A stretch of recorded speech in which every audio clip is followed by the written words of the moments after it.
morning and welcome to the October general meeting for the Rivers Coalition. If you join me in the Pledge of Allegiance. Allegiance to the flag, the United States of America, to the republic for which it stands, one nation, under God, indivisible, with liberty and justice for all.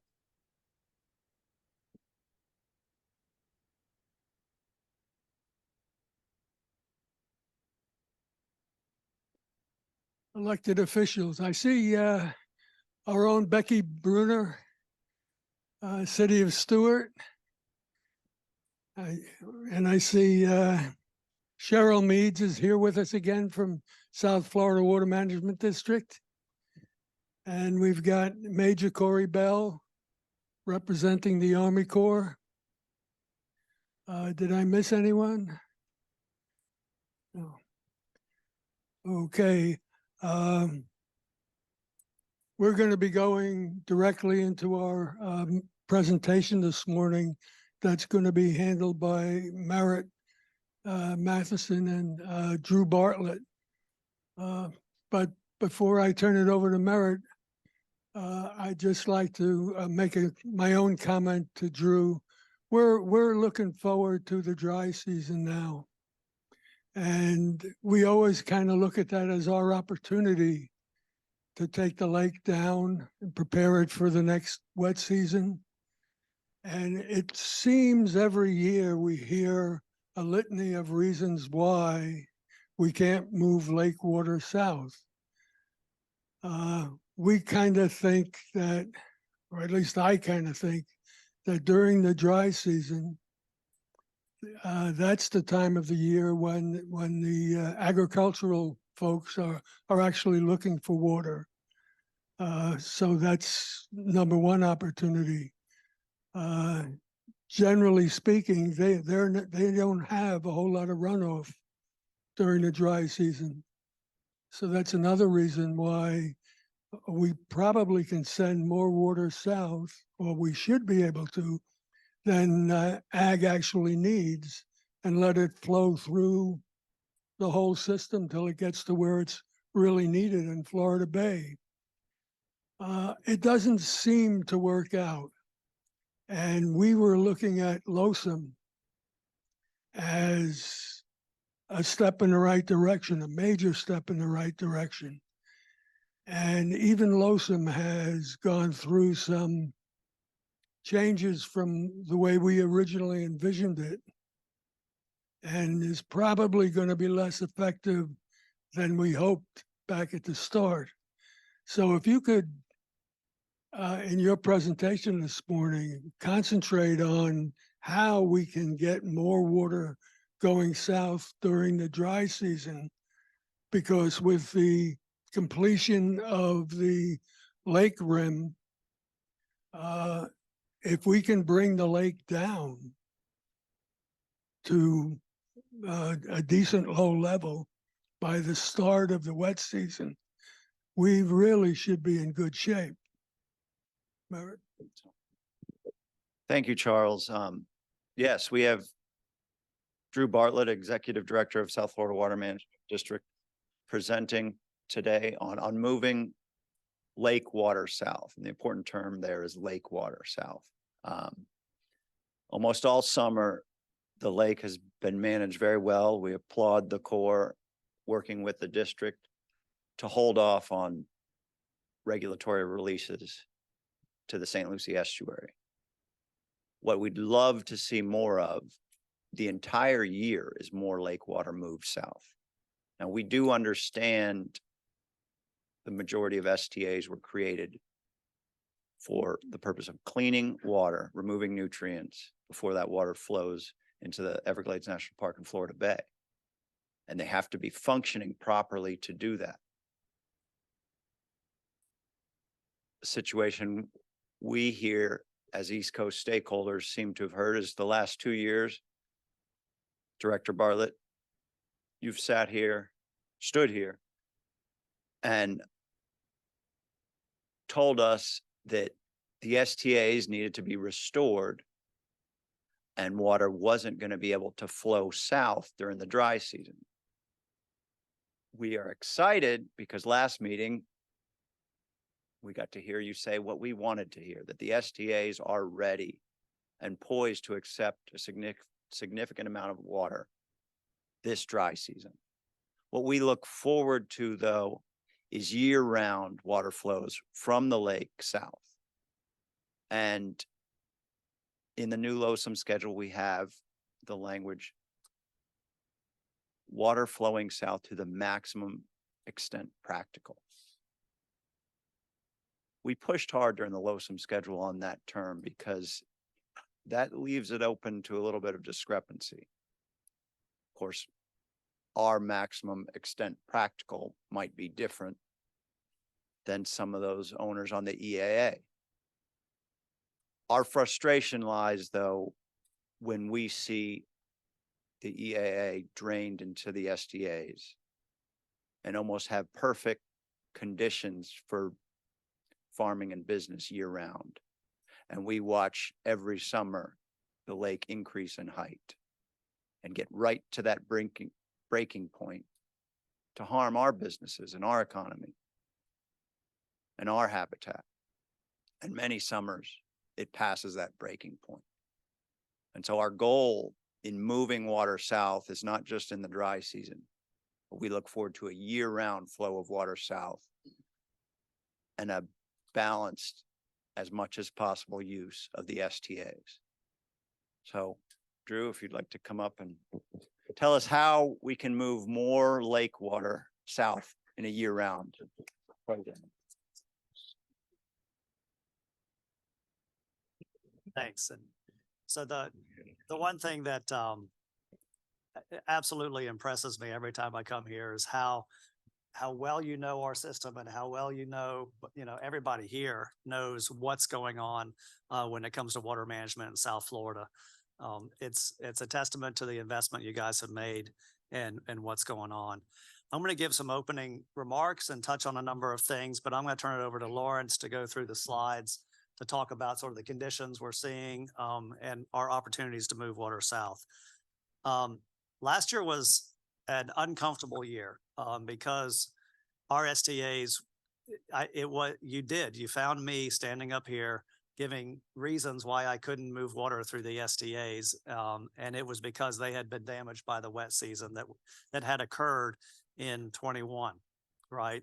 With Ian, with early June rains. And so there was a lot of damage there. A lot of it was under repair. And the good news is that did not happen this summer, right? We didn't have those kind of events this summer, so they didn't take the damage that they did in 2021. And so we're finishing up some of the repairs. So we're sitting in a better spot. Lawrence, I'm not going to take your whole presentation on that part. So let's talk about Lake Okeechobee, right? And where it is right now, just as a backdrop. What a difference a repaired dike makes, because we've had 2 years in a row where under Loers, it would have been harmful discharges to both estuaries. And that hasn't happened both years. And you can see it in the data, the ecological data from both estuaries as to our ability to avoid and the Corps' ability to avoid that circumstance. So the infrastructure repairs that we're all undertaking under SERP and with a dike are working.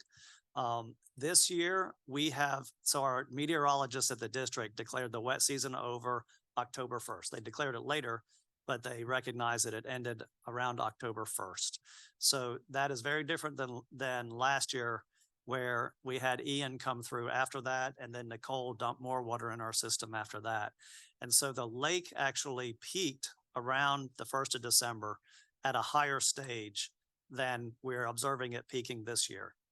It peaked this year about mid-October, last week, I guess you will, at about 16.4.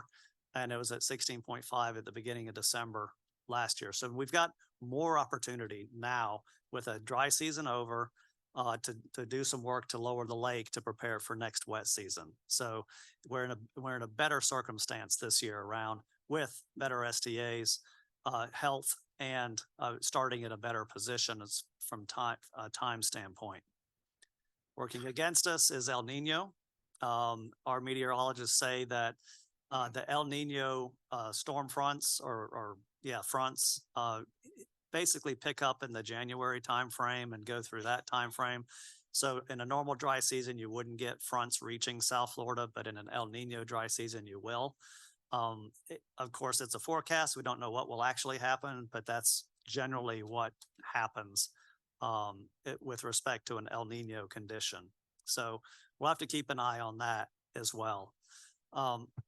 So I talked about the estuaries, like the Lake discharges, no harmful Lake Okeechobee discharges this year, but that doesn't mean that the estuaries didn't get harmful discharges. So the St. Lucie estuary did get harmful discharges through the North Fork, from the basin runoff from the C23 and C24 canals, right? We were able to use the C44 reservoir to curtail harmful flows from the C44 canal. And so that reservoir has been used, and it was used during the rains that were experienced a few weeks ago to try to keep water from going out S80. I know there was a blip in September where it went out, but since then we haven't seen any go out because we've been pushing it into the reservoir itself. And I don't know what the reservoir sits at now. Sorry, 7 feet, 7 feet. So there's 7 feet of water in the reservoir now. And Mr. Thurlow over there was showing me his nifty tools that we are moving water out of the reservoir into the SDA so that we can have capacity to move more water should we get a front come through or some rains in the C44 canal. And so again, infrastructure for Lake Okeechobee, infrastructure in the C44 reservoir, doing its job to try to protect these estuaries. I think last time I told you that we are going to expedite construction of the reservoir on the C23 canal. The Corps is poised and has funds for a reservoir on the C24 canal. That's the North Reservoir and the South Reservoir.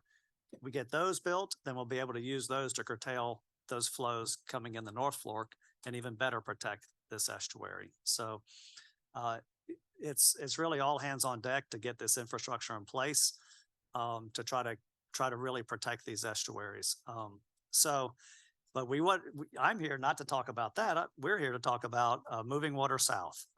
And so we have the same goal. We want to move this water south. I know, Merritt, you talked about year round. I don't think LOSM ever contemplated year round flows south. We would like to have the ability to do that when we need to and when we can. The one infrastructure piece that can help us move water south whenever we want to is the A2 STA that will be completed within the next couple of months so that we can start growing it in and getting it ready to dedicate that stormwater treatment area to lake water. The other stormwater treatment areas have to take that basin water, as you pointed out, for flood control. So they are busy during the wet season, whereas we can set aside the new stormwater treatment area so it can just be dedicated to lake water whenever that possibility exists. So can you touch on the timeline of the A2 STA as far as that compared to the reservoir? And sure. They'll be taking water, how much water? That STA hydrated, what's its plan?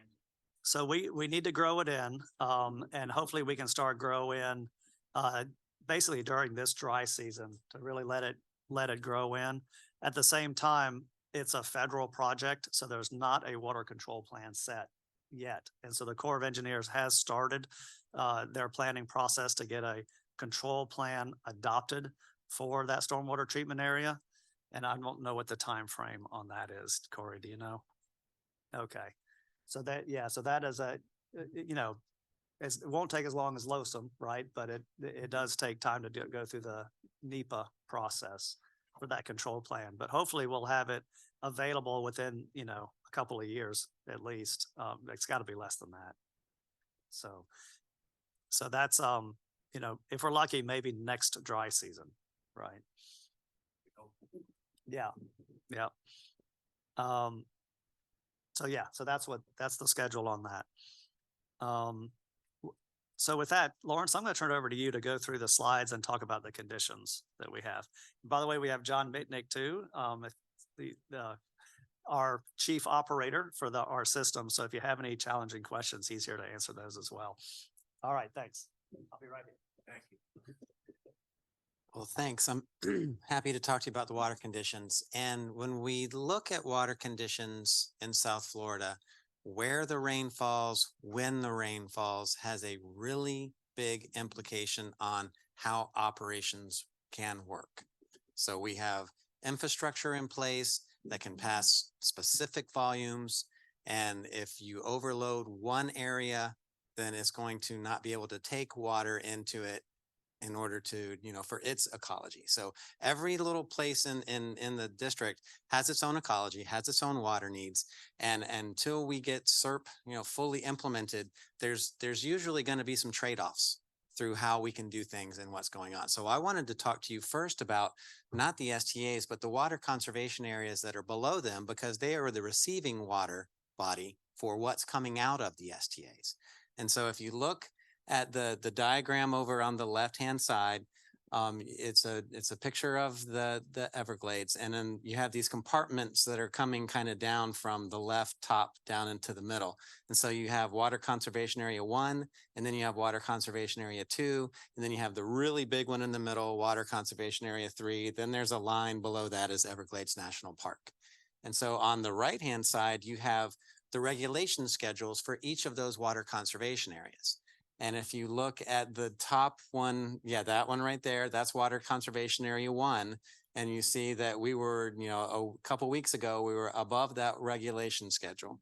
And then you come over to water conservation area 3 on the right. We're definitely above that that regulation schedule by feet. You come down to the bottom left, the other side, water conservation area 2, it's above its regulation schedule by several feet. So when you look and you see these blues, these dark blues in the graphic over there, the map itself, it's showing you how deep water levels are in the water conservation areas. When we move water out of the lake, we use STA2 and STA34. STA2 feeds water into water conservation area 2, which is a foot at least over its regulation schedule. When we move water out of STA34, that goes into water conservation area 3. That is a foot over its regulation schedule. So area 3A and 3B, FWC has closed them to anybody going out into them because it's too deep. So they are in charge of fish and wildlife. They're concerned right now with these water depths. Water depths are deep. There are tree islands that are inundated. There's not areas for the fur-bearing animals to seek refuge. They have to find the higher tree islands or get all the way out to a levee in order to be able to survive these water depths. So the bottom end of the season of the system is full. And the constraints that we have on that line that goes in between Everglades National Park and Water Conservation Area 3, we had 2 weeks ago, we had 6,000 CFS coming in from the top, and we're only able to move 3,000 out the bottom. So we have twice the water coming into the water conservation areas with those late season rainfall that isn't, it's coming in at a rate that we can't push it out the bottom. Now, SERP will alleviate that. There's features in there, additional culverts, raising the elevation of the road so we can have a higher stage to be able to pass more water. But currently, right now, that's a big constraint. So for us to be able to try to push more water into there right now is not beneficial for the Everglades itself and the water conservation areas. So we're working on this. We'll probably take November to clear this water through. So come December would be an opportunity where if the STAs, which I'm going to now, where the STAs are, that's an opportunity for us to start bringing water. Yes, sir. Can I ask 2 questions while we're on this topic? Two questions on this topic before we move off. What do you know how much of the water that's in the water conservation areas now is there as a result of direct rainfall into the WCAs versus, and how much of it is actually coming from the STAs? Okay, I can't get to that specifically, but Well, I will tell you that we had 2,000 CFS coming out of Water Conservation Area 2 into Water Conservation Area 3. I had to go to my phone because it's not coming in on the Wi-Fi. And then we had like another, 1,000 or so coming in from the top from the STA 3-4. But John, do you have an idea on that?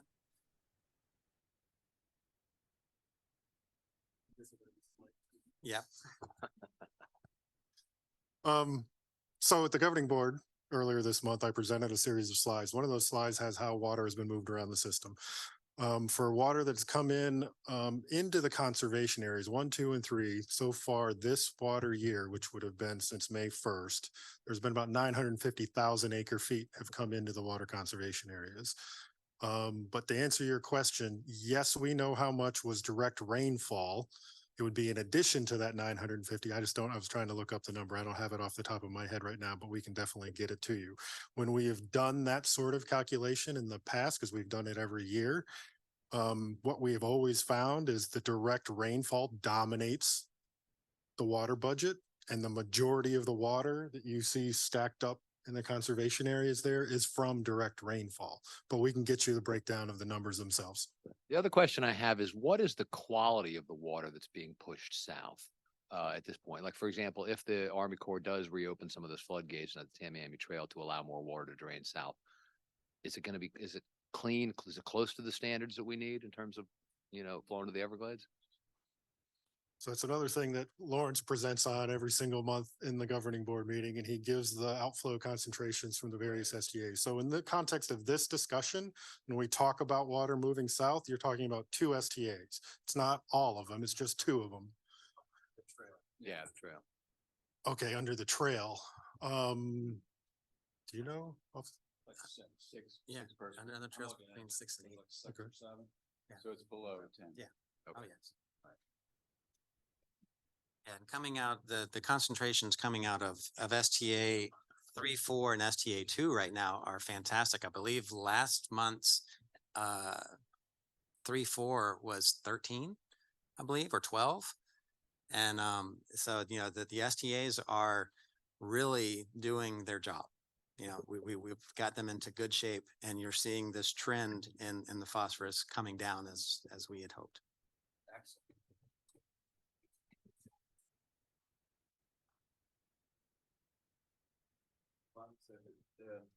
So people on Zoom can hear you. Yeah.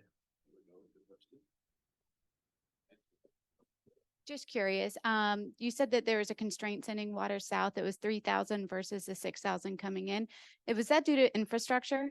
It is. It Okay, is. So thanks. there's a series of structures that are down on the bottom.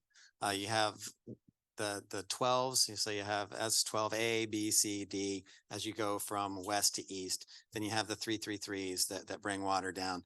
You have the Tamiami Trail bridges that have been built so that we can actually put water underneath there.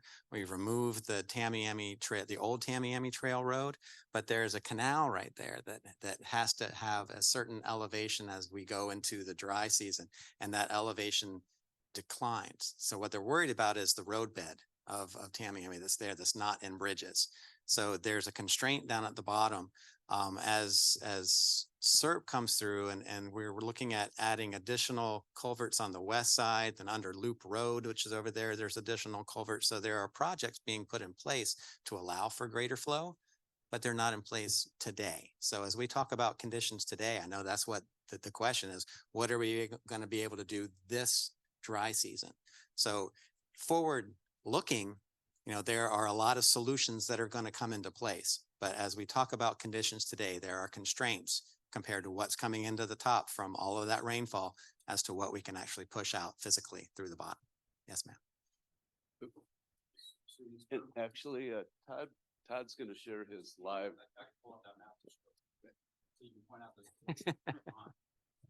So Lawrence, can you talk to us about who is in charge of the current? So the district raised part of the Tamiami Trail, and we started bringing water south, but the other activity that's going on with the Tamiami Trail, can you talk about what agencies are involved in that? Is that us? You again. I'm more the ecology side. John is the project side.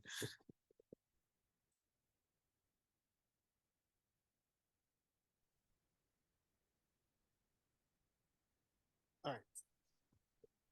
So thank you for that question, Ms. Meads. So when we talk about the structures, it's where you see these blue arrows. So this green is the Water Conservation Area 3A over on, why isn't this there?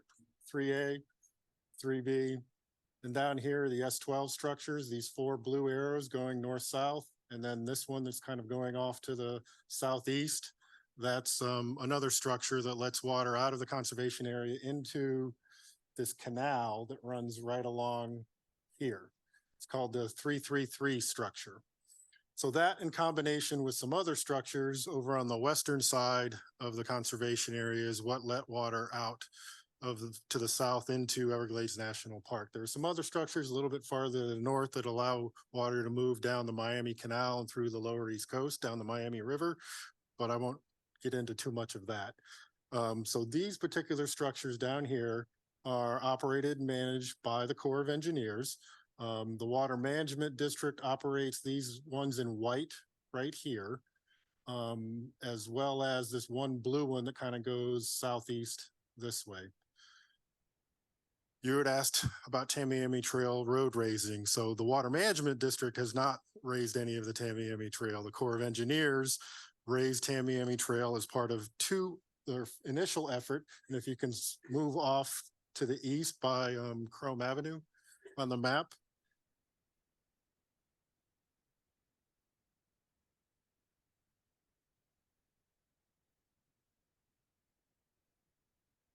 Yes.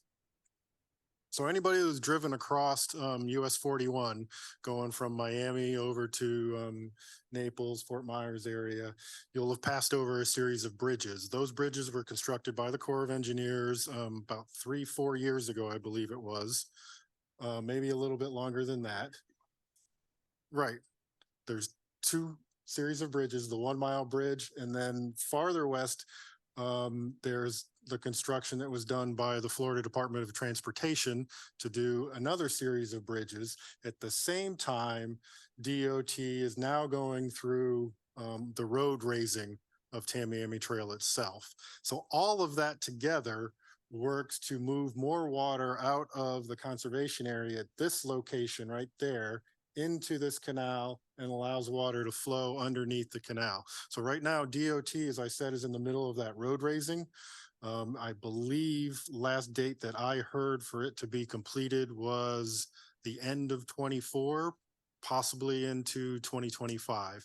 So once that is completed, that will allow the Corps of Engineers to implement a new operating plan for how to get water out of the conservation areas. And they've already started that planning process. If anybody is interested in it, you can participate through their planning process. It's called CEPP 1.0, which will define how water then moves out the bottom portion of the conservation areas. And as we've talked already, as you get water coming out the bottom, it allows you to start bringing more into the top. So it's a continuous flow through the system, translating all the way back up to Lake Okeechobee and eventually the EAA reservoir that the Corps is under construction right now with. Hopefully I took care of your question. Did I answer yours? Or who was it? Who had asked it over here? So this question is probably for Lawrence. We've heard a lot of conversation recently about the Cape Sable Seaside Sparrow and the S12 operations. I think it'd be helpful for the group to, if you could contextualize that or summarize that restriction and what's being talked about, I guess. Sure. So there is an endangered species, the Cape Sable Seaside Sparrow, that has habitat in Everglades National Park. And for its breeding season, it requires a certain water level, which is a little bit lower, for it to breed. And there's a population on the kind of the east side of Shark River Slough, and then there's 3 subpopulations on the western side and 3 on the eastern side. So when you looked at that line, and John said, here's the S12s, you have S12, A, B, C, and D. And A and B typically close, is it October 1? Close October 1. And this is per National Fish and Wildlife Service Endangered Species Act protection, that A and B close October 1 to provide the appropriate water depth and habitat for nesting for this species through the dry season. So currently, if you listen to the last governing board meeting, there was a lot of discussion about, what is the actual population in sub-pop A, which is on that side. Helicopter surveys over the past 2 years hasn't seen a bird. They're very hard to find bird, I'll give them that. But so you have an endangered species that has protections that limits how water flows through the system. There was letters written recently to say, hey, can we keep these open a little longer this year because of the condition that's going on to the north? You're having impact on a lot of other species to the north based on one species that's to the south. So there are constraints out there that you just look at the map that you don't think about. We don't think, the average person isn't going to say, oh, we can't move water. We should be able to move water, but there are constraints in there per different acts that are out there and parts that are parts of regulation schedules that, is good for us to come here to explain to you as to why water can't move in certain parts of the region because of X, Y, and Z. It's tough because when I come and talk to you, I'm looking at the system holistically. Y'all are very focused on your area, which is fantastic, and we need to be, and it's very important. But we're looking at the entire area and what are all the constraints that are out there within the entire of the South Florida. When you leave here, drive down to the end and you do the circle on there, look at the river. It's dead. It's completely dead. All the way to the inlet. It's dead. There's nothing in it. Remember that when you go back and make your decision. Yeah. Yes. Hi, I'm Blair Wickstrom, Rivers Coalition board member, and I really appreciate all of you guys coming here today. It's a super transparent meeting. I mean, you're telling us exactly how it's going and why you're not able to essentially do what we've been hoping you would be able to do for the last couple of decades. And so speaking of the past, you hate to bring up the past because we're looking forward. We've had devastated discharges and ecological nightmares like Jim Harder mentions. But the one thing that happened in 2015 for some of you district members and core members that weren't here in 2015, 560,000 acre feet of water from the lake to SDA 3. 380,000 acre feet of that was during the dry season. So we were able to do it. And then we didn't do it again. And what we were told is that it created a hardship for the plants and it was too much pollution for the plants to clean. And so, but subsequently, since then, we've had plant issues without a whole lot of lake water in there. And so my question is, we've clearly done it without the infrastructure that we have online now. We did it in 2015.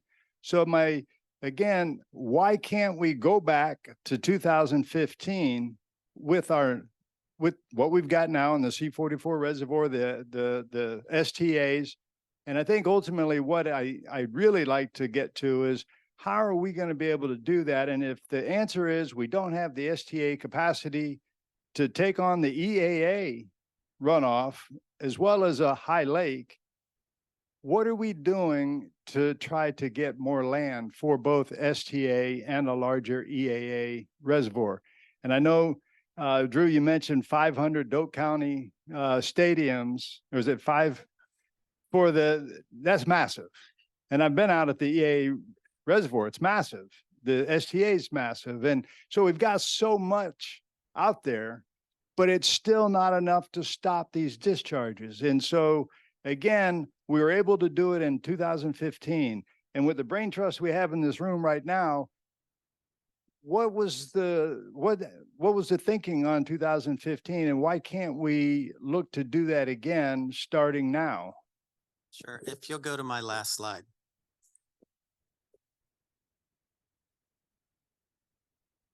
That slide.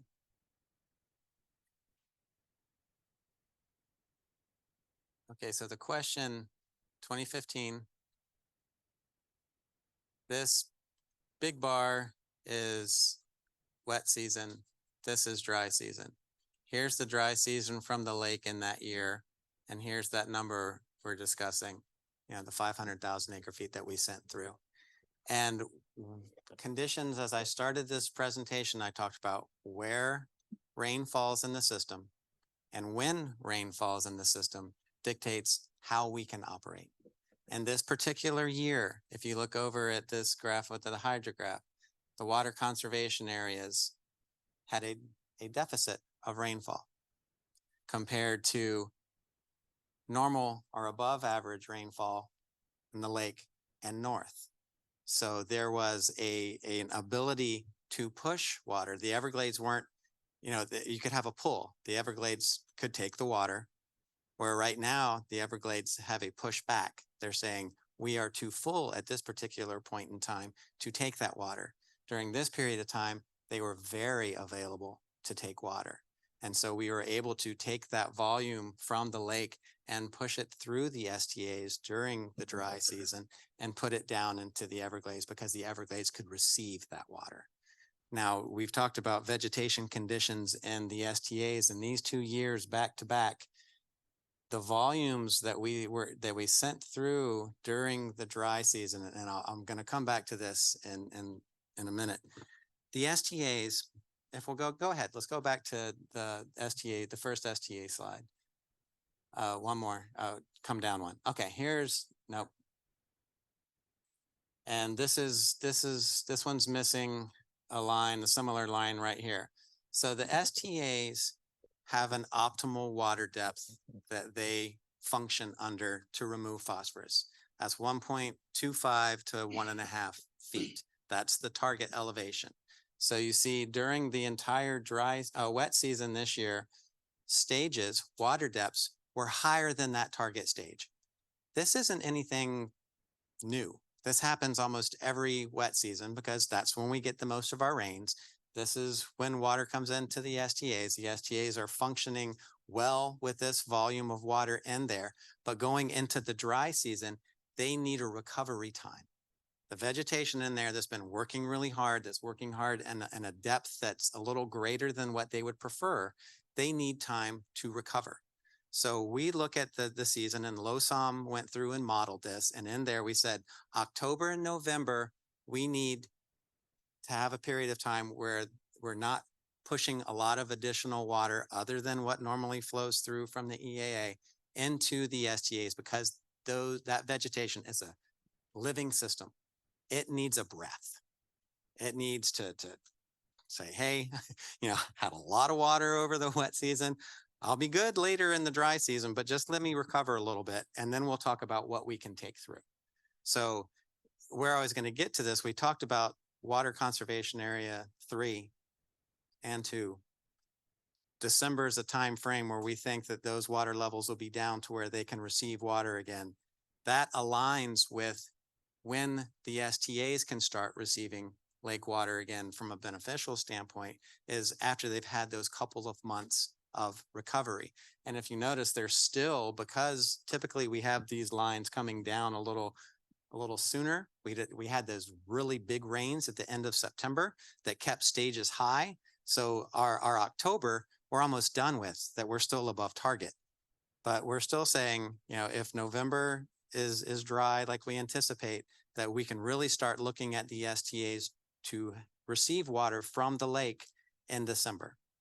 We still have a lot of, yes, ma'am.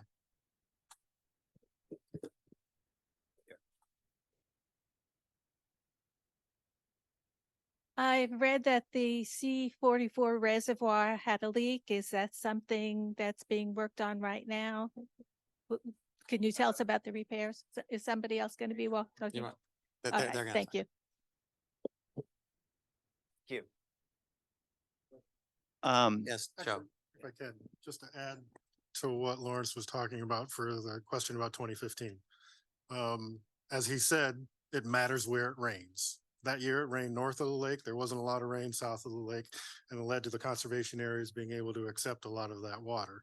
So I was there in 2015. I'm very familiar with all the conversations that went into why was it 500,065 acre feet and 380 in the dry season. Part of that is also because the other lady, I think, asked a question earlier about infrastructure. That year's when the A1 FEB came online. There was an additional 60,000 acre feet that just came online that year that allowed us to move that additional water, treat that water, recognizing that the conservation areas could take it because they hadn't had a lot of direct rainfall. So it was a series of factors between what Mother Nature brings you, what infrastructure improvements you're bringing online, and how the regional system functions, which has allowed us to do that. As we look to the future, well, let me back. I'm sure we can all agree in this room that the Everglades needs clean water. And that's a priority as well. So as we look to that future, we've got to keep that in mind as well about how much water you're moving down through the STAs. So even under LOSUM, not every single year is a peak year. You're not every single year you're doing 200,000-300,000 acre feet of water moving south. It depends on the climate and how rainfall falls and those seasonal patterns. So even under LOSUM, there's an up and down of some years you're going to have a lot of flow moving south, but some years you won't. It's just the nature of how the system operates and the infrastructure that we have in the ground. The biggest infrastructure improvement to correct that issue is the EA reservoir. When the core gets that completed, it'll be a game changer on how the system overall functions and can deal with those excessive rainfall amounts in various portions of the system. Real quick, the largest reservoir in the system is what we call Lake Okeechobee. And if we weren't forced to keep that reservoir as high as we do between the 12 and 17 or 12 and 15 and hopefully 17 going forward. But if we weren't forced, and if you and the people in the room weren't forced to keep that reservoir as high as we do, wouldn't that make everybody else's job easier downstream of that reservoir? So you're correct. The system was designed in 1948 and constructed through the 50s all the way up through the 70s. They had a different approach to the environment back those several decades ago. So Lake Okeechobee was the liquid heart, and it has a number of competing interests and competing objectives that we're all familiar with in this room because you went through it and going through LOSUM. What we've been trying to do for the last 20 years is re-engineer the system to change that paradigm such that it doesn't have to be the reservoir that serves all of those purposes. That's why the C44 is built, C43, EAA, and eventually Northern Storage as well, to take that dependency off of the lake and put it in other locations so that the lake can function more like a lake.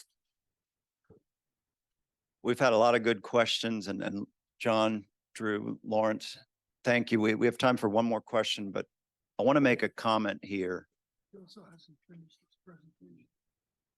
on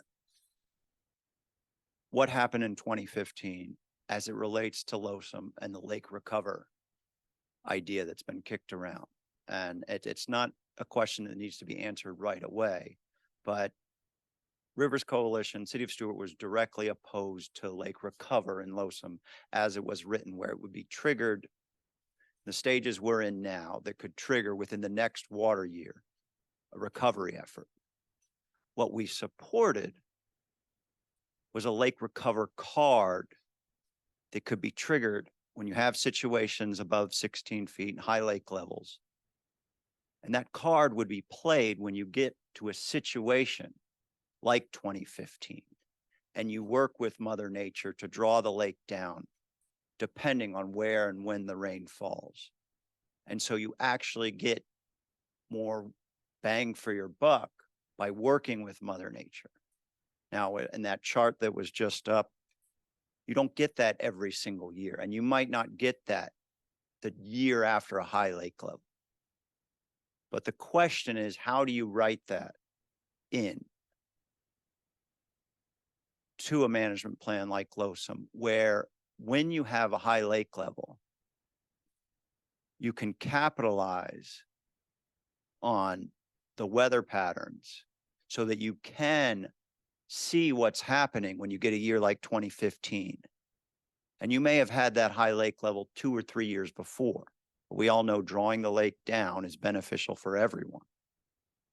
And so when you see that happening and you're managing water, how can you then trigger that lake recover card to actually draw the lake down during that season like 2015? That's what City of Stewart and Rivers Coalition Board supported as far as a lake recover. That's what we'd love to see in the schedule, is that it's there.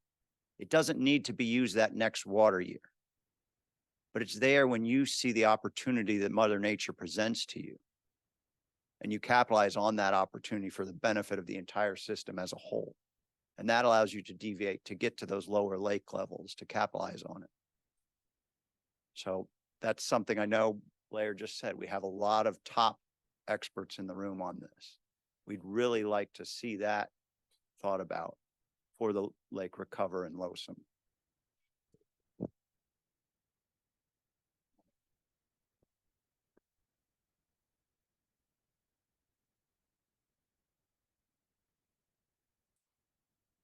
That was kind of a rhetorical question. But that's what we were pushing for during the Losum management. And we'd really like to see, we supported the lake recovery. So I thought we had one more question. Yeah, you have some more slides though, correct? Yeah, I just have 2 slides I'd like to take you through real fast to show you what the conditions are within STA 2, within STA 3-4. So you have a working idea of what's going on. So here's STA 2.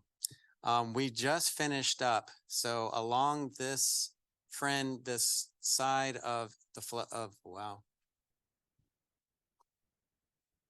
That's okay. Okay, so we have this borrow pit right here that was used to build that levee. Along this side of flowway 3, we just went through and reinstalled these plugs that go down here. What you had was this borrow canal was built in order to build up this levee that is in between flowway 2 and flowway 3. The reason that there are plugs here is you don't want a direct channel that takes water into the ST up here, runs it down the side very quickly and out the bottom, because it hasn't had time to go through the marsh and it hasn't had time for phosphorus to be taken up. So we just completed that work in STA in this flowway. There's another series of these are working on this flowway currently. Flowway 1 and flowway 5 have a capacity to take 100 CFS of lake water currently. Okay, so that's a place where we can put water. We're doing a lot of vegetation work up in the top here, where these had a lot of construction that was done last dry season. And so when we go in and do planting is done by hand. It has to be the most non-intrusive type of planting, because the soils actually hold a lot of phosphorus. So we have to be as least disturbing to these soils when we are replanting vegetation that is going to increase the ability to reduce phosphorus out of the STAs, and it takes time. So when we talk about we're doing planting, as you don't have a harvester in there, and you're not going in and plowing and dropping seed and letting it grow. It takes a lot of time to replant areas in the STAs that require new vegetation if it's been harmed. So that's something to keep in mind. But what you do see is all of the flowways currently are online. Just some of them have a couple of restrictions, either because we're doing planting or we're doing refurbishment work, and they're currently. Yes, sir. Okay. The part that looks like a ladder. Yes. Is that so? New York, Long Island. I like New York City. Nice, yeah. Right. So instead of going through and completely backfilling this canal, which we would have to bring in a lot of fill material, when they did this borrow, they left these in there But over time, over the years that they have been working, they were eroded. So we went back and brought them up to an elevation, because what you're trying to do, instead of spending a lot more money to fill the entire canal, that if you have these, it's going to restrict, it's not going to allow a velocity to go here. It's going to push water out into the marsh for it. Yes, perfect word. Next slide and last slide for today. So an STA 3-4. This is the cell that collapsed 2 years ago. So all the vegetation removed from it, delaminated from the substrate, floated up to the surface. We had to go through and do this. We had to take all of the tussock material. Basically, it's what used to be the ground and the roots that are in there, and go through and grind all of that up, drain it, let it dry, and revegetate this cell. That's what happens when we don't let them recover long enough in the dry season. Currently, the top part of, is it every time I push that it makes it do that? So one more. Yeah. So the central flowway, I am going to stop pushing. The central flowway and the western flowway, because the eastern flowway has been offline for 2 years, we're taking the brunt of the volume of water that is supposed to come through STA 3-4. So the top half of the central top cell, we are doing this again because that vegetation over 2 years of overuse said, I'm done. So the bottom part is doing great, but the top part is where we're going through and we're doing that work. But you can see what vegetation grow in looks like. The vegetation grow in is what's happening in the eastern cell. We're having very good grow in, and that cell is online, but we don't want to push large volumes through there because it's still not completely grown in. Those volumes will be detrimental to it, but it can take a base flow of water through it. And then as you see down on the bottom, the nuisance vegetation, you'll see in here where it says the central flowway, nuisance vegetation control in the inflow canals. So up at the top of the STAs is the inflow where water is coming in. We have in the past year and a half this nuisance vegetation that just came out of the woodwork. And it's one that has a really interesting life cycle that if we take that, that's a canal, that's the inflow canal. If we push that into the STAs and it gets into the top cell of the STA, it can, even if it's broken apart, it has these little ramets, these little banana shaped things that they'll fall off, they'll make a new plant. If the leaf is there, the leaf can still grow, and then it can grow its shoot down and root into the bottom.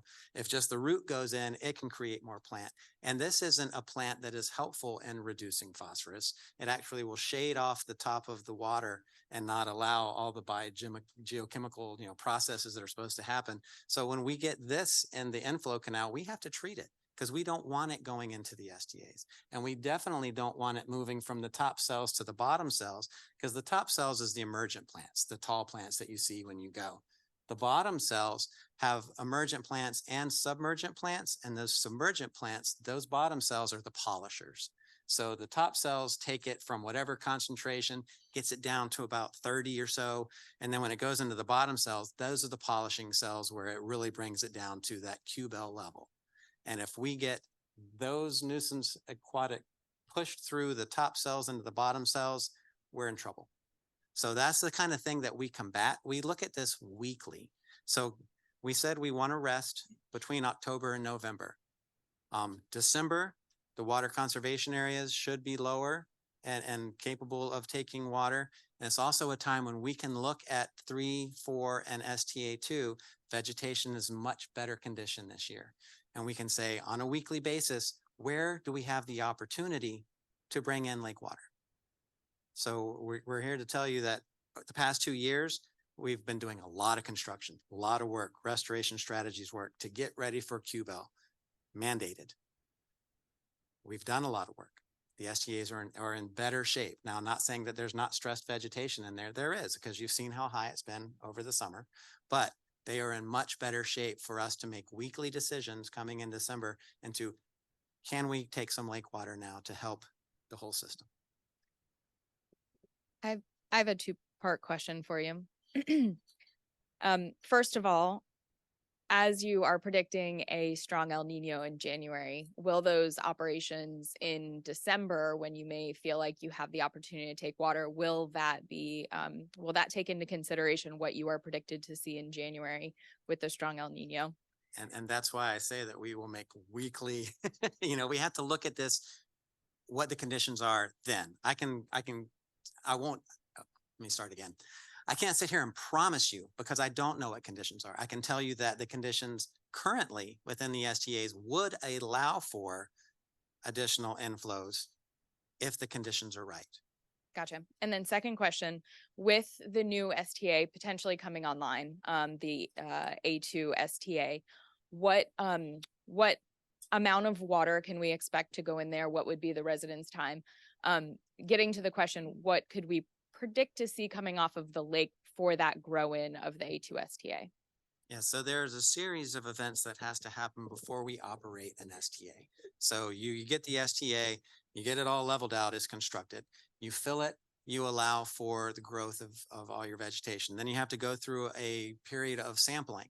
What has happened with mercury levels, and we look at that in small fish for accumulation. So you're looking at all these different types of tests that we do to say, is the water at a condition where we can pass it through based on the permits that we operate that STA. So there's not you just fill it and all of a sudden, hey, let's go. There are rules in place into when we can operate that. And as they already alluded to earlier, there's an operation schedule that has to be developed for it in order for that to happen. The filling part and allowing vegetation to grow, I'm not sure if that can happen before the operations, that can happen before the operational guidance, is established, but what comes out is dictated by a lot of different things. Question in terms of maintenance of these areas over time. Is it an issue as nutrients accumulate in the soils that over time they become less effective? Do you have to go in and scrape these areas out, reset them? Like what is like the long-term life cycle of these? Yeah, the long-term cycle, and that's a great question because that's been answered so many times. Are you going to have to, are they going to reach a capacity where they no longer can uptake nutrients? And what we've seen with the flux between, nutrients coming back out, plants growing again with this cycle, we don't see them becoming, getting to a point where they do not function and where they cannot function and where they're overloaded and they've reached their assimilation capacity. That's the word I was looking for. So as a biological system, if we can operate them appropriately and come in the dry season and do the maintenance that we need to do, we feel that these are in perpetuity, but it's also, we're learning along the way. And we have a lot of studies for restoration strategies. We had a series of studies that goes to exactly what you're talking about. And we're putting our final document out in 2024 that will go through and answer what is the science that we have learned about the STAs over this period of time. And it's incredible. Lawrence, a question. Joe Giglio of Lori.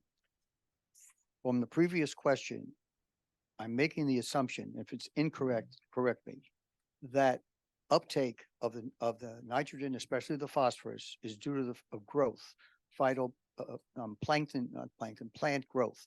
If it doesn't grow, it doesn't uptake. Is that a correct assumption? It's two. You have a lot of people just think it's just the plants that sequesters the phosphorus, but it is also sequestered in the soil itself. So in the material that's on the bottom, it is holding phosphorus as well.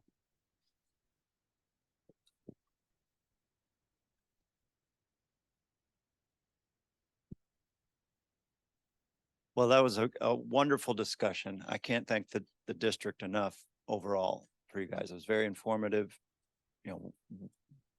We'll be holding our breaths during November, and we look forward to the massive amount of water that can be moved south during December. And we're thrilled that the STAs are in a better shape than they were the past 2 years. Great. So we'll be watching El Nino. And we're very happy to be here to answer these questions, because without this kind of information, without this exchange, there's not an understanding. And you look at a map and you look at a water depth and you just think, oh, let's go. So I think it's great having this exchange of information, and we're happy to be here. Excellent. We thank you for coming. And Then we'll move on. We've got one more question, then we're gonna move on. We have some other agencies that are gonna present to us. I couldn't let this opportunity pass. So clearly we have issues with treating the STAs and it seems like we get to the point of the issue really is we just don't have enough STAs and you know, originally SERP called for much more reservoir and treatment areas, and Senate Bill 10 called for about 3 times the amount of STA than we're currently moving forward with. And it didn't go forward because we didn't have willing sellers. We have money within the state. The district is the key driver in buying land for this process of potentially growing it, correct? But you are the single most important person in the room when it comes to buying more land for more treatment to make Lawrence's job easier. Is there somebody out there currently working to buy more land? So I mean, honestly, all of our efforts are geared towards implementing the comprehensive Everglades restoration plan, right? And so the reservoir that is designed and under construction by the Corps right now meets the goals of the comprehensive Everglades restoration plan. And what you're looking at here is you could talk about more STAs. We have the ability to build more STAs as it stands right now on land we own already. But the way we're looking at it, we don't need to right now in order to treat the amount of volume envisioned on going south under SERP. And so right now, there's another reservoir north of the lake. So if you're talking about estuary discharges and trying to keep the lake at a decent level, SERP also envisioned a reservoir north of the lake to hold all that storm surge and hold like Hurricane Ian water, which would have been very useful right now. So that is actually under planning right now. I think yesterday there was a NEPA meeting. And so all of our efforts are on building storage all throughout the system, because in a storm-driven system, you need surge tanks, right? You need a place to put water very rapidly, very fast. And an STA is a place you can put water faster than like a wastewater treatment plant, but not as fast as a reservoir, right? So if you're trying to control a water level, filling up something very fast is the way to do it. And so that's our efforts are focused on getting the land necessary under SERP to build these reservoirs around the system. Thank you very much, Jim. Jackie has a question. Go ahead, Jackie.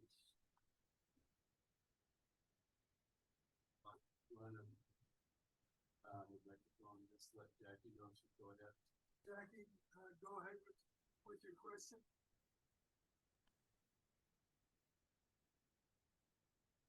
Hi.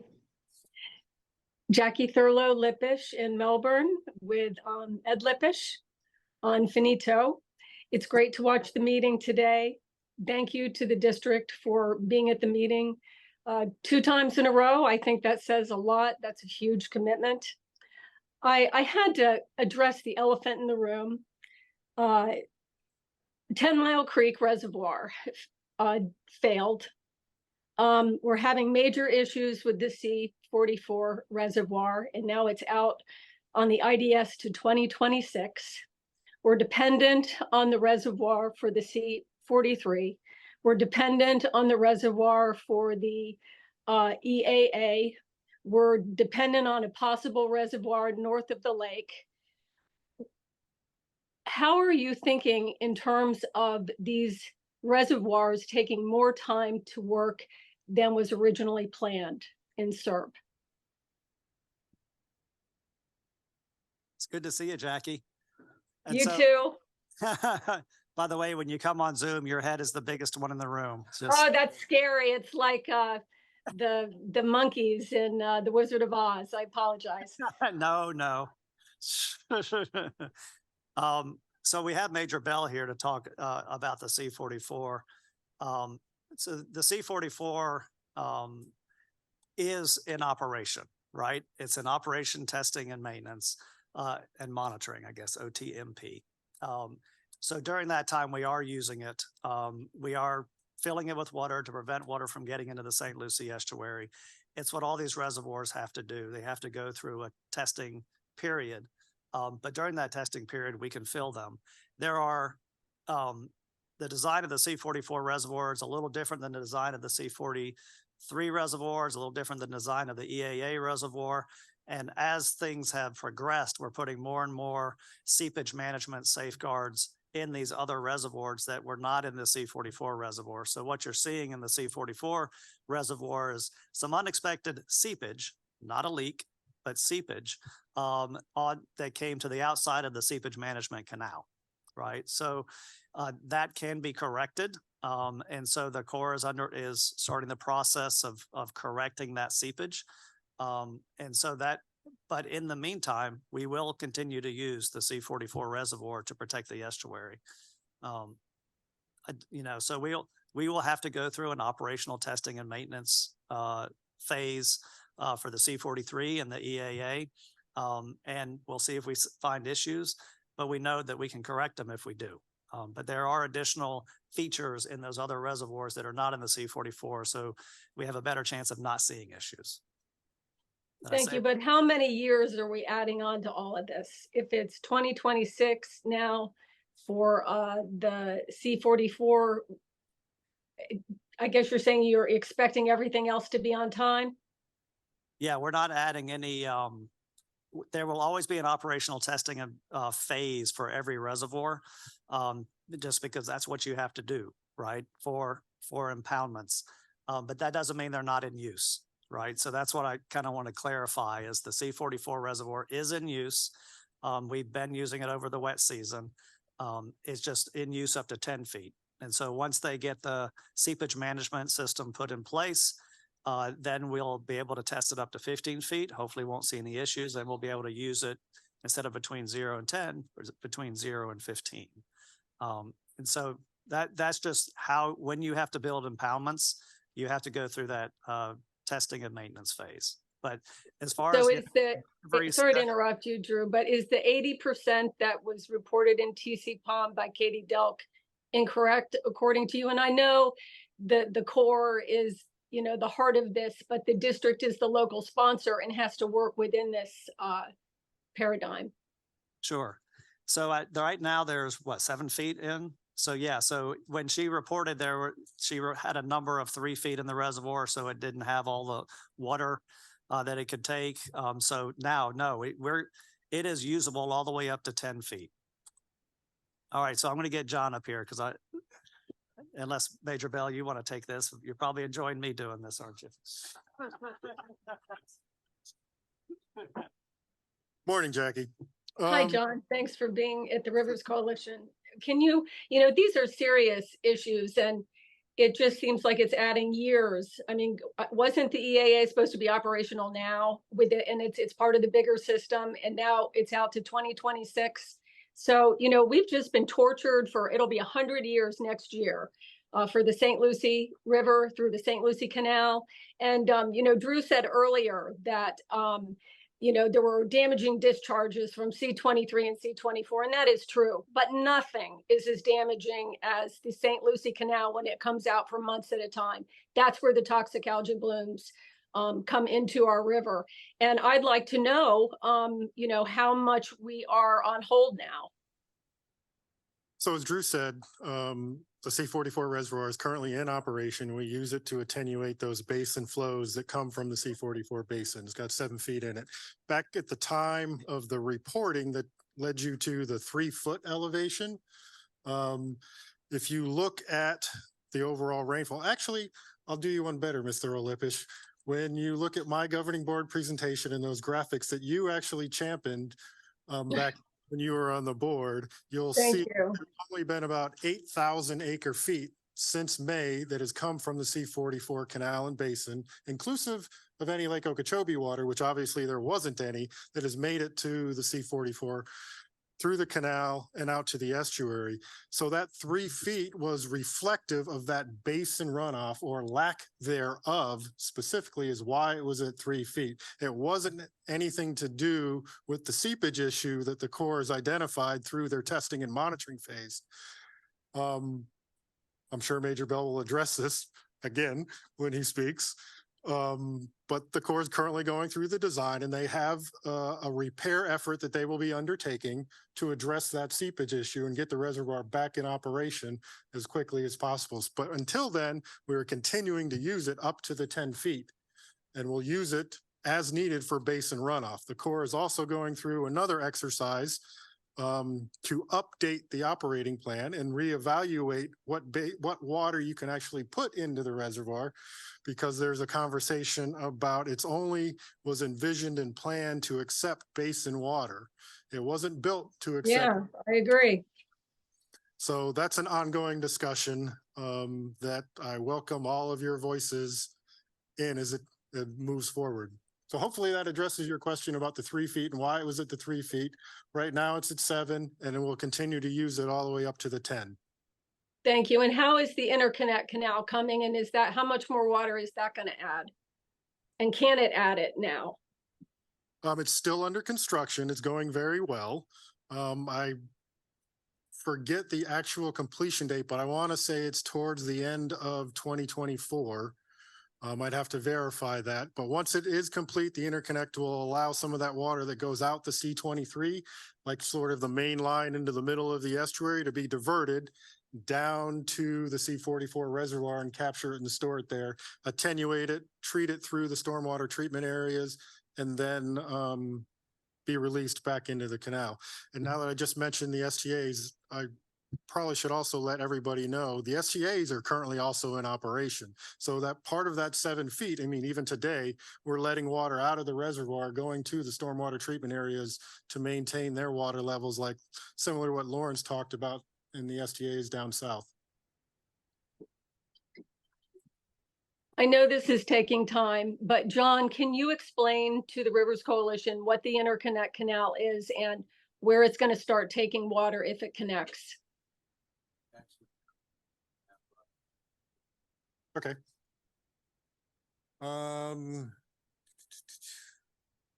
This moves, right? Yes. All right, so the interconnect canal, for everyone who's looking at the map, roughly right along, you see this sort of faint line that comes up, goes up to the C-23 up here. So there'll be a pump station right around in this area, then a canal constructed all the way down here, keep going south.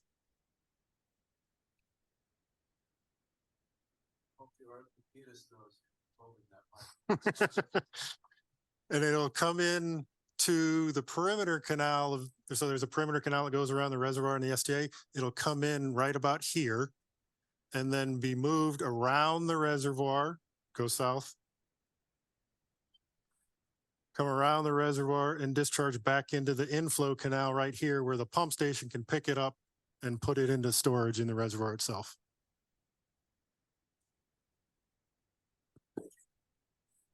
Okay, thank you very much. And thank you, Ms. Needs, and all for being at the Rivers Coalition. Thank you.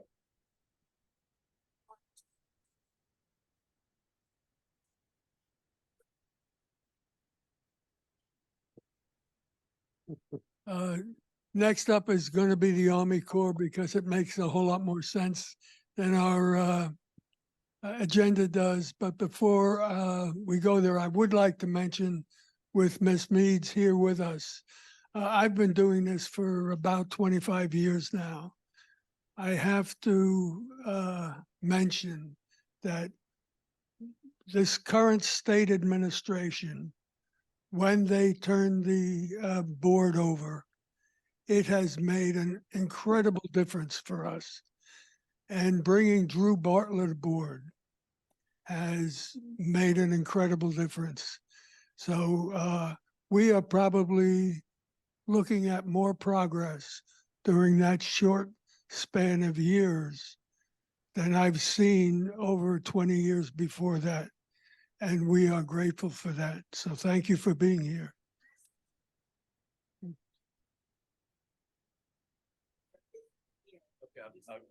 From here. We've got a lot of people on Zoom.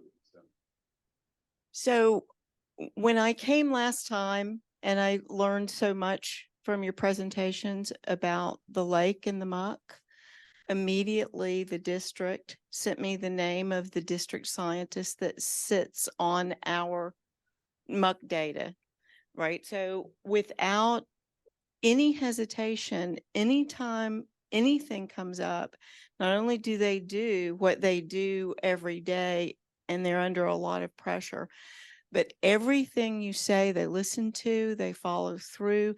On Monday, they arranged for me to go because of the calls that we got in the last meeting from the Gladesmen and the Mississippi tribe about the levels of water in these conservation areas and the tea tree, the islands. They took me by helicopter. The district arranged to take me by helicopter from Loxahatchee and look at Lila, which is our 25-year study on islands, tea tree, I can't say it. Tree Islands. Thanks. So, and that study, if you don't know much about it, it's incredibly fascinating. And from there, we went through the entire system by helicopter. Then we met with Mississippi scientists and went to one of their clans' tree islands. And I will tell you what an experience it is to see exactly. It's one thing to see these photos. It's another thing to actually go through it and see the dramatic changes from one SDA to the other based on how the water is moving or can't move and what cells are exhausted.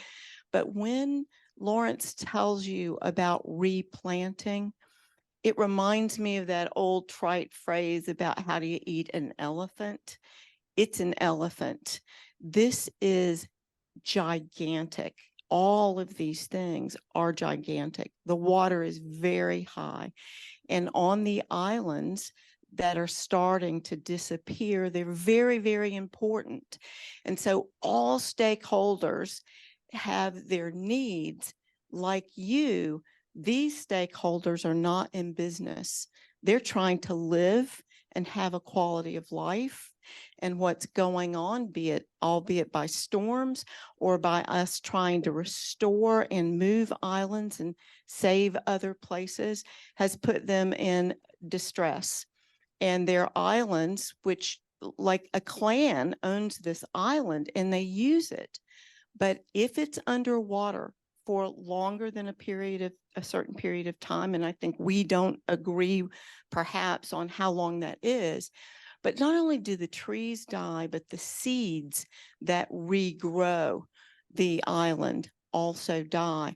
And then subsidence occurs and they go away. They disappear. And so when you go over by helicopter and you see the areas where they used to be and they're gone, I'm just trying to impress to you how absolutely complicated it is to manage the whole system and how when you do something for one, it can have a positive or a very negative impact for the other. But the district is on every bit of it. And it's pretty, they are remarkable people. And I appreciate everything you do and all of the history that you have as well. Thank you.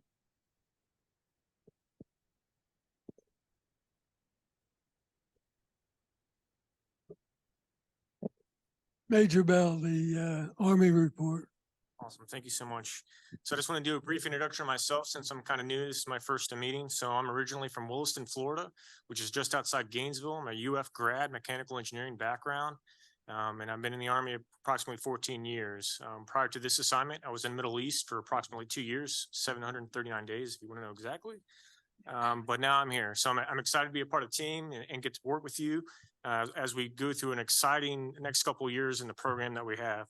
So today, Lake Okeechobee is at 16.25 feet. The total inflows north from the watershed basin is approximately 2,500 CFS, and the outflows are approximately 2,600. And that's 0 to the east.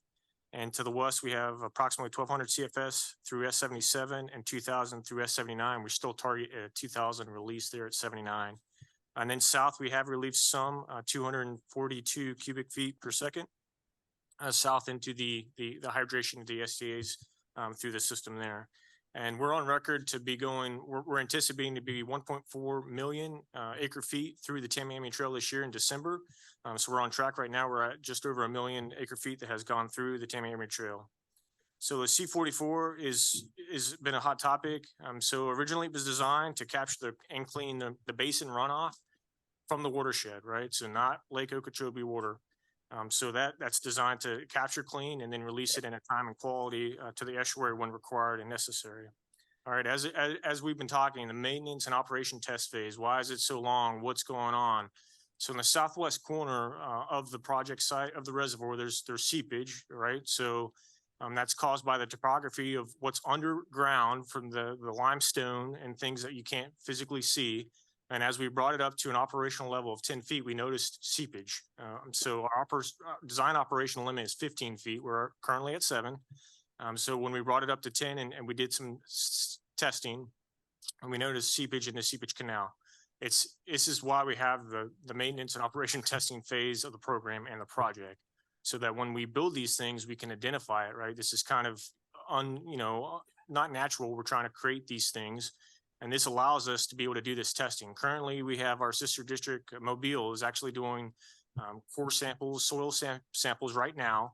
And we're anticipating award for a construction contract in calendar year 24 to create these relief wells that will allow us to bring it up to the operational limit.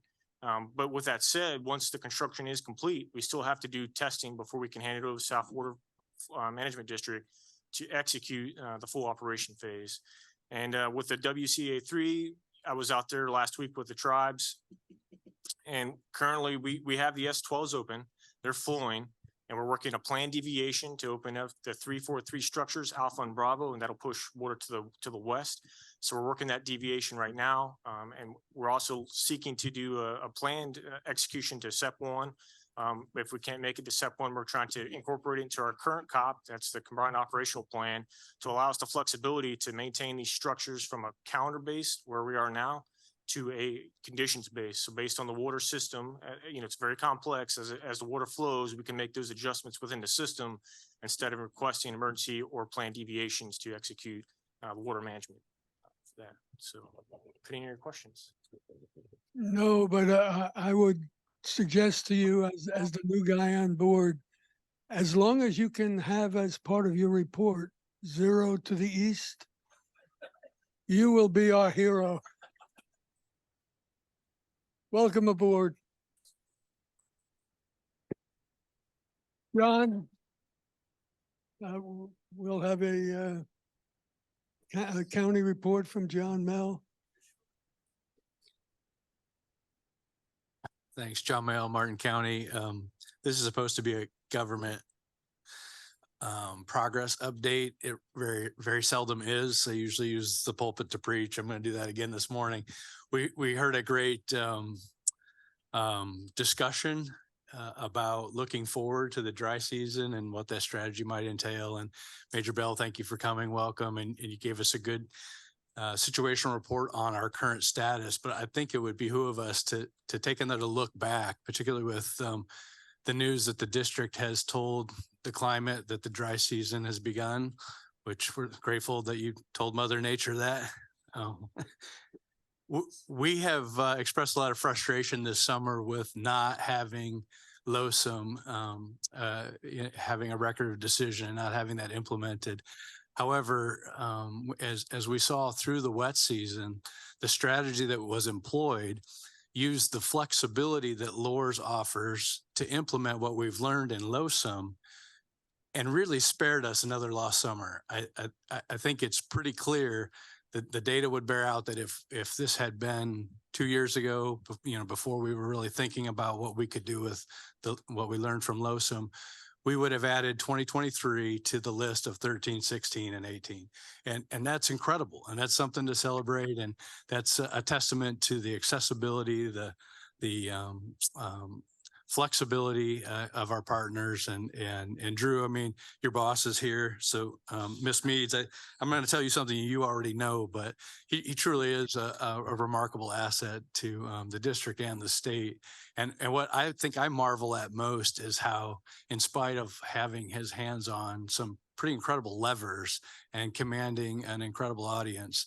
He's maintained a posture of modesty and accessibility that should really be the mold for agency leaders. So we just can't thank you enough for being here. The only thing I want to say about the county, I do have a couple of well, they're new faces maybe to you guys or maybe not, but the county's doing a little bit of restructuring. It's mostly an internal thing for us. We're creating a environmental resources division that more or less combines coastal and ecosystems into one section. And we saw some economies of scale. We saw some collaboration that could be enhanced by combining those. And so we've got a couple other folks here today. You've met Dr. Kelly, and several of you have expressed some excitement about what she brings to the table for the county.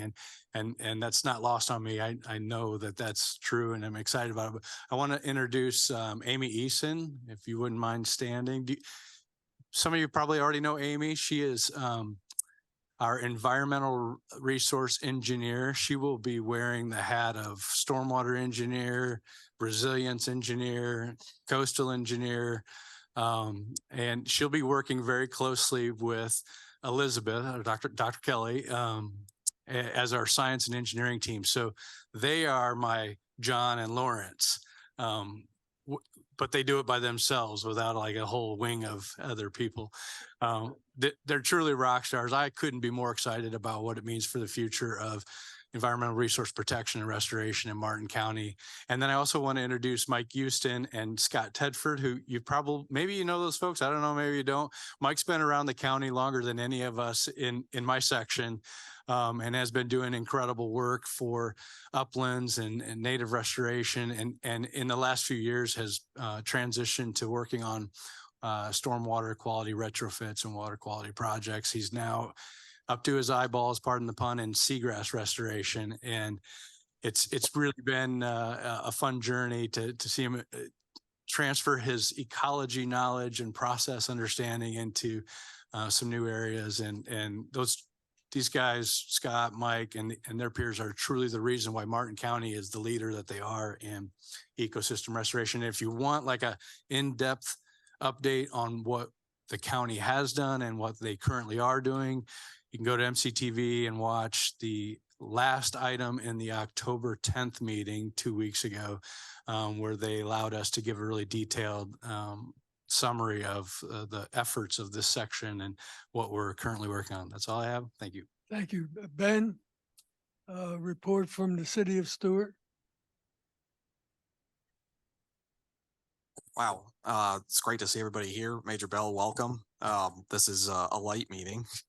With respect, I'm a little bit jealous of John though, because he's built this, like Martin County's built this team of just excellent professionals, and I look forward to working with them.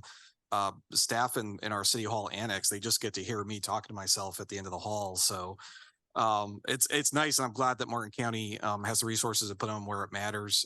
No, John, I haven't painted a volleyball and named it yet, but I'm not far from there, perhaps. But with yeah, right. With that said, there were a couple of things I wanted to bring up that our commission recently stated as a priority. Today's discussion, it's going to be a little bit juxtaposed to that because today's discussion was so much about real-time, conditions and how we have to adapt to those. I'm going to talk more about some policy implications and stuff that we really think are important to just kind of keep our eye on. But with that said, thank you first to Merritt for explaining kind of the city's position in the past and certainly in the present on recover and why we think we need to work with nature. So it's something for the Corps to certainly, you have our comments, of course, from LOSUM and all that, but and we totally understand at the same time why the Corps made the decisions that it did, but we still are stating our position on why that is. As far as the two issues, and I'll get straight to that, that are policy based. One is to a lesser degree more on the state side, and something that Commissioner Campbell Rich had brought up, and it came from the Florida League of Cities. They've made this their number one priority this year for the Utilities and Natural Resources Committee. The number one priority is a DEP rulemaking rule that came about in the last couple of years. It's so for the record, it's Rule 62-330.10. This rulemaking has to do with the Clean Waterways Act, and it's related to stormwater. I made a summary for our commissioners concerns about what it would do. Most important thing to probably recognize is that this is more for like developers and applicants for developments, what they have to do before they can kind of get general approvals from DEP or the district or wherever they need approvals from on the land management side. In the past, they didn't have to demonstrate that their project wouldn't have a negative effect. Of course, you know, we don't want to just take everybody at their word. So now this will be adding a little bit of teeth perhaps to some of the BMAP processes. It's not nearly as far as we would like on the enforcement side, but it is kind of a critical step forward. Something important, I think, if you're going to advocate in the next few months about, certainly into the next legislative session, I'm sure Gil can talk more about it. It is a priority for us. It's a priority for our commission. We'll be bringing, I'm sure, agenda items forward to kind of state that on an official. The second is a little bit more complex, but it's something that you've probably all heard about, maybe not, you know, completely technically knowledgeable about, but it's the savings clause that's been around since 2000.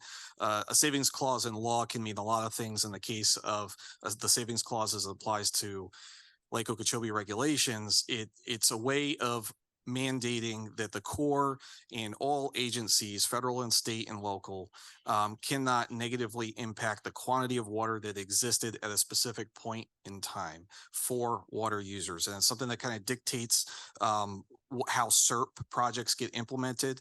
And it's something that unfortunately has been challenged by U.S. Sugar. And you might be familiar, back in March, a ruling came forward from a circuit court judge.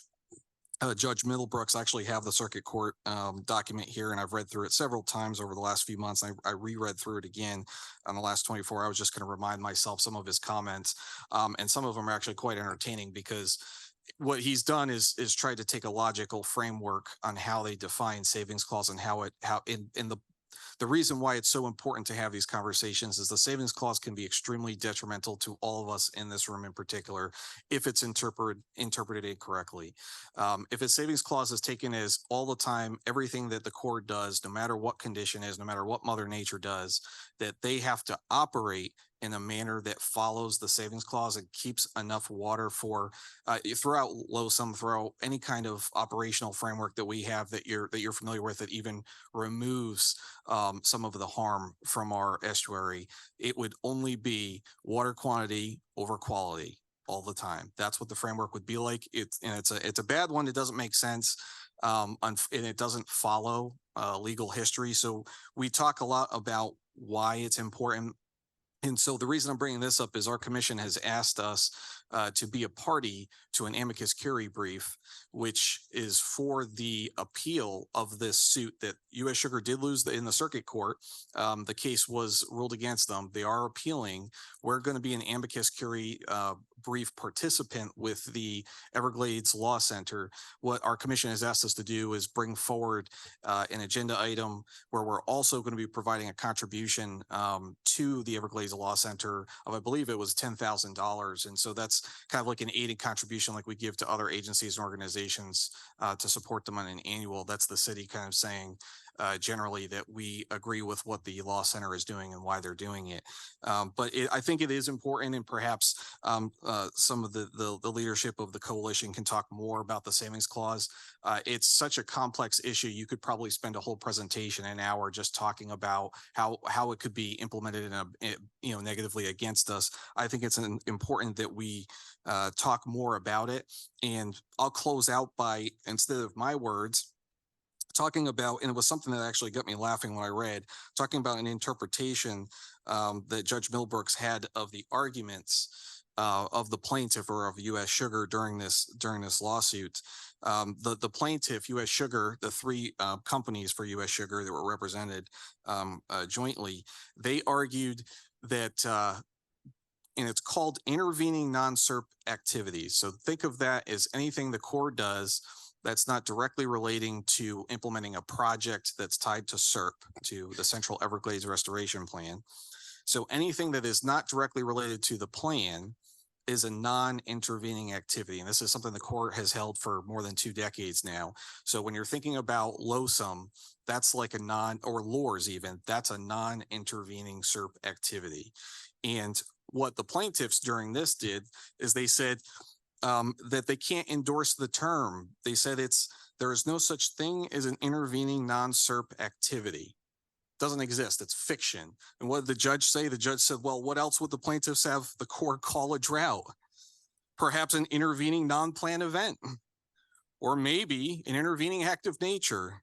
But this cannot matter. The exact term used to conveniently and accurately describe what the text of the statute unambiguously commands is of no consequence. So it's important to remember that U.S. Sugar is tripping over themselves, desperately trying to stop the savings clause from being implemented in this negative and harmful way to us that they feel would secure their interests in perpetuity. And that could destabilize the entire framework that we have with LOSUM if that was held even on a state basis. So that's why we take it so seriously, why we've fought against it for 3-4 years now. During LOSUM, we provided evidence, testimonies, if you want to call it that, literal language directly from Senate reports tied to 2000 and 2004 that say that even the implied intent of Congress was nowhere near close to their interpretation.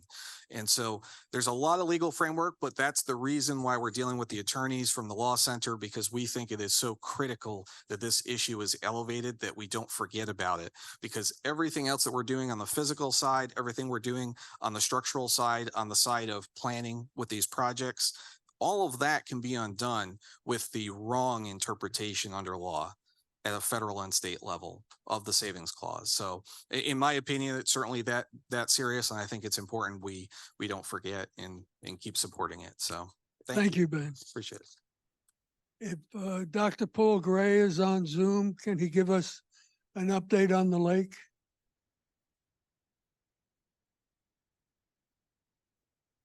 Did you say he was on? Hi, folks. Did you call my name? This is Paul. Hello? Yes, please go ahead, Paul. Oh, hi. Yeah, so Paul Gray from Audubon, Florida. Sorry I couldn't be there today. I've got to get over to Tampa this afternoon.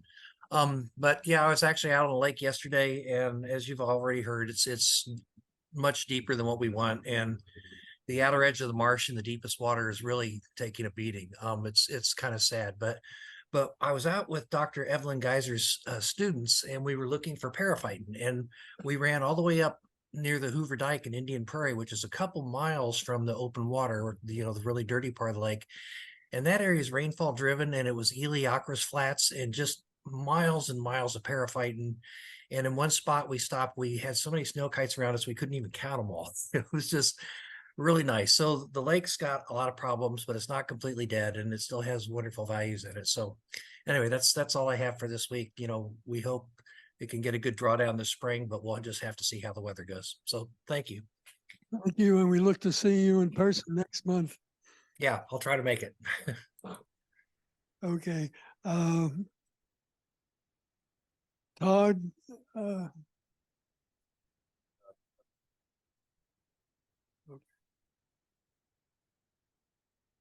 no, Todd Thurlow.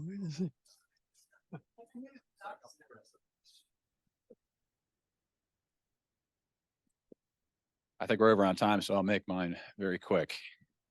Let me share my screen really quickly here.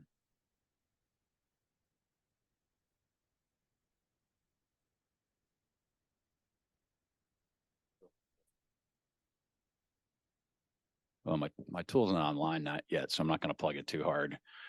But I just wanted to show my usual grass flat update if I can get the Zoom bars out of the way here.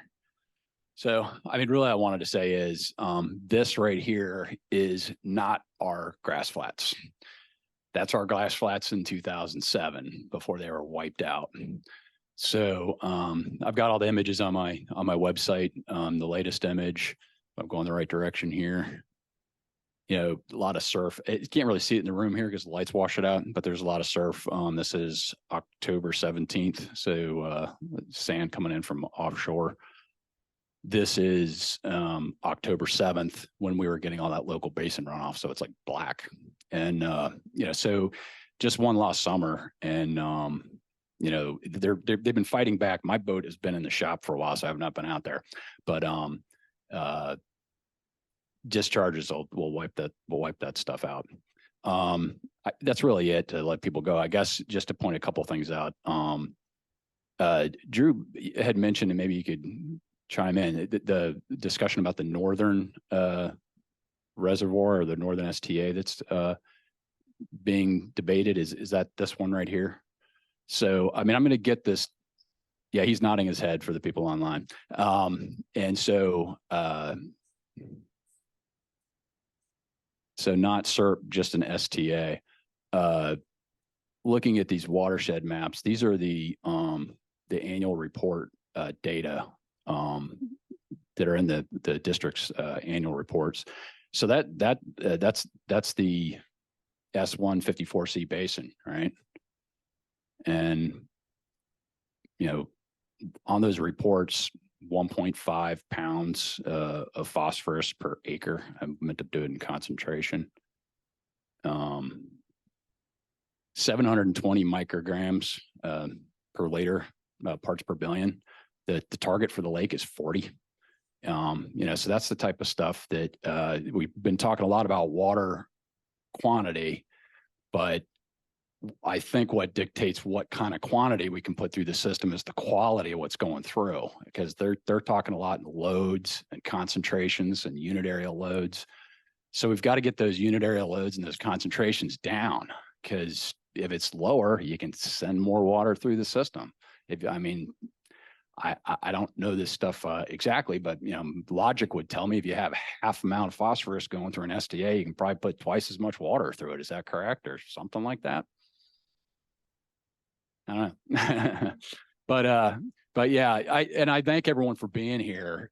Also, I mean, it's unbelievable the people that are in the room today, and also just thank you for it that they had. DB Hydro is like world-class database, and so that's what I like messing around with, because all the data is online. It's just kind of hard to dig in and get it. So what I'm just trying to do is get it on the internet so people can kind of see it, and also see it in like gallons instead of, you know, cubic feet per second, things like that.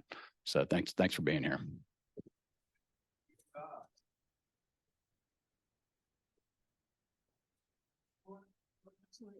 Hi, all. I'm Gil Smart with Vote Water and Friends of the Everglades. Just briefly, I was up in Tallahassee last week for a couple days, talking to legislators. We're trying to get a feel for what's coming down the pike this year. Two things. Number one, I fully anticipate, we used the term last year, the session of sprawl, to talk about all these pro-development bills that we went through. We're going to see that again. There was a bill filed just this past week, House Bill 267, residential building permits, which, among other things, requires governing bodies to create programs to expedite the process for issuing residential building permits, authorizes applicants to use private providers for certain reviews. Basically, this is designed to grease the skids and make it easier and quicker to build homes for those who feel that the existing process is a little too arduous. So again, I think this is kind of a harbinger of what we're going to see, more pro-development bills this time around. But the one other thing I want to definitely get on your radar, and we haven't seen any bills for this yet, but we've hearing a lot of talk about this. That map that Todd just showed, if you've looked at the B map, the base management action plans for Lake Okeechobee, St. Lucie, for the Caloosahatchee, you'll know that agriculture tends to be the largest polluter, and in some subbasins by a mile. Okay, there is discussion, as we understand it, there's discussion going on up in Tallahassee right now that's going to address the best management practices that are used by agricultural producers. These are designed that they can, you know, increase yields with the least amount of fertilizer use. The concern, because fertilizer tends to run off the fields, and this is a major source of agricultural pollution. As we understand it, there are discussions that the BMPs that Florida has are going to be revised this year, but not so we're using less fertilizer, but so they're allowed to use more fertilizer, and in some cases 30, 40, 50% more. Okay. I'm not sure what this is going to look like, if this is going to be a legislative proposal, if this is going to be something coming out of IFAS, which develops the BMAPs, but this is what we're hearing. And, you know, if agricultural pollution, if farm runoff is a significant source of pollution now, this can only make it worse. Okay. So this is something we're going to be watching very, very closely this legislative session, and I suggest you do the same. Thanks. Do we have a Riverkeeper update, Jim? The water down in this end of the lagoon is still pretty black. I urge you all to push for the stormwater bill because it's really necessary in order to enforce any of our stormwater regulations. The low impact development conference last week was excellent. There are a lot of really good things that we can do if we get our comp plans to be enforceable and also to have local control. So each one of these maneuvers by the state legislature to reduce our capacity to control local runoff is going to have an effect on the lagoon and our watershed. So please watch what Gil says. It's a bad year coming down.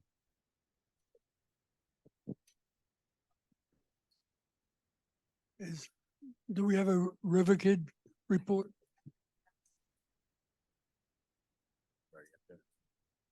Now I don't know where to stand. All right, I'm going back to my. I'm giving this back to you. Okay. Mark Perry couldn't be here today. He really wished he could have been. So I'm going to give half FOS report, half, or, fill you on some stuff from FOS, and then I'll give the River Kids report so I don't have to come back up and do that awkward dance twice. So first, we want to thank the city of Stewart, that amicus brief that you are a part of now is we think is important, and it will set the precedent for future projects. So we are thankful for that. And it was good to hear that you'll be involved in that. We talked a lot today about STAs, and we call them this, and we see graphs, and Lawrence talks about them in this mechanistic way. But when you go out there and you see them, what you see is a wetland, and it's beautiful, and it's a habitat.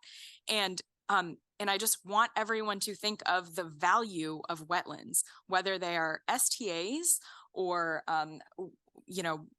forested wetlands, which we call mangrove swamps. They serve so many different values and have so many different ecological benefits and co-benefits to our upland properties and our lives and our health.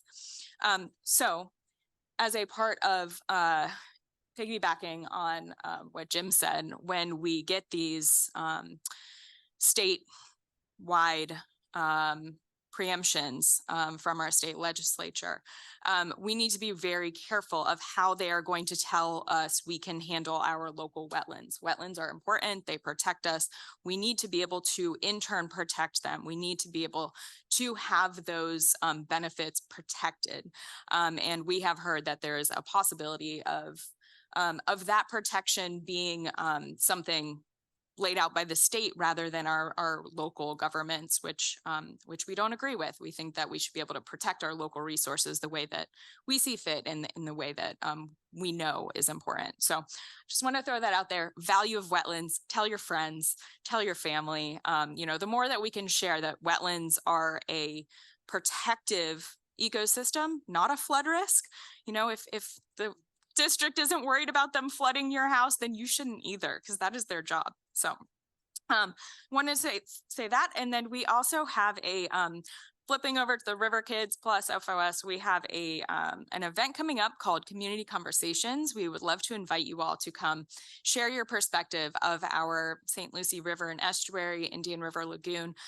We are hoping to bring a multi-generational approach. We would love to hear from some of our long-term residents and hear their perspectives of what they have seen, the history of the river, the history of the estuary, how they've seen it change over the years. And then we also want to hear from our river kids and have them share their stories of the vision of how they would like to see it and their perspective of our waters. So I invite you all to come. That is going to be November 7th at 5:30 at Florida Oceanographic, and I will have an email communication go out. So if you have kids, please bring them. If you have grandkids, please bring them, and please bring your own stories as well.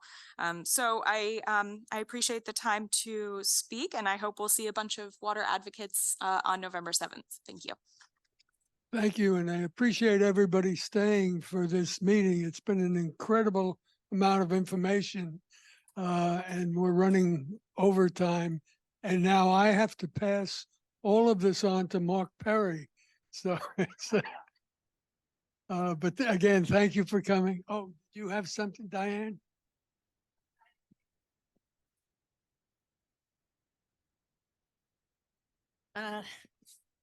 This weekend, starting tomorrow, the city of Port St. Lucie is having a fall fun festival, and it's at the Mid-Florida Credit Union, which is the Civic Center. They are allowing us to get petitions signed. We don't have a tent, but we can walk around, and I have clipboards, and if you could take some, borrow one, if you can just come for a few hours and help, or if you know somebody who would, let me know. I have some of these sheets you can take with me, and you can contact me back. I'll be there for Saturday and Sunday afternoon, so you can get clipboards from me then if you're able to help. And as far as the wetlands go, this petition will help save our wetlands. The Supreme Court decided that a wetland is not worth saving unless it drains into a navigable waterway.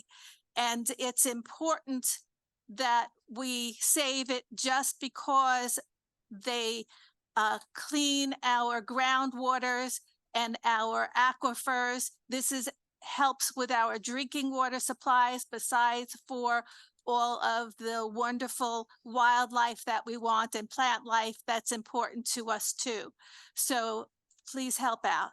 We do need to have this petition. It is to prevent the pollution instead of just cleaning up after it, which is something we would have to do forever if we don't stop it.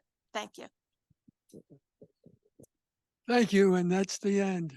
Appreciate everybody coming. We are adjourned.